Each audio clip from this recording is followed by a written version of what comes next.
আসসালামাইকুম। আজকে আমি একটি কেরালা সিমের জমি নিয়ে আসলাম। শাহ আলম ভাই কেরালা সিম করছেন, নতুন জাত এবং নতুন ফসল। তার একটু সমস্যা দেখা দিছে, ফুলগুলা টিকতেছে না। কারণ আমি দেখতে আসলাম, দেখি কি পরামর্শ দেওয়া যায়। এই ফুলের ভিতরে দেখি আমরা এই ফুলটাতে আপনার পোকার কারণে, কীরা পোকের কারণে এই ফুলগুলো নষ্ট হয়ে যাচ্ছে।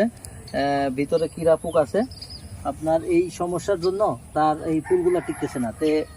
এখন অ্যামামেকটিন, বেনজুয়েট আর ইমিডাক্লোপিড গ্রুপের দুইটা কীটনাশক একসাথে মিশাইয়া, অ্যামামেকটিন গ্রুপের যে ওষুধটা কীটনাশকটা সেটা দিবা হচ্ছে 20 গ্রাম, আর ইমিডাক্লোপিড গ্রুপের যেটা কনফিডারটা দিবা হচ্ছে 4 গ্রাম। 4 গ্রাম দিয়ে 16 লিটার পানিতে খুব ভালো করে মিশাইয়া এখানে স্প্রে করলে আশা করি আর একটা ফুলও নষ্ট হবে না। আলহামদুলিল্লাহ, তোমার সমস্যার সমাধান হয়ে যাবে ইনশাল্লাহ, খুব ভালো।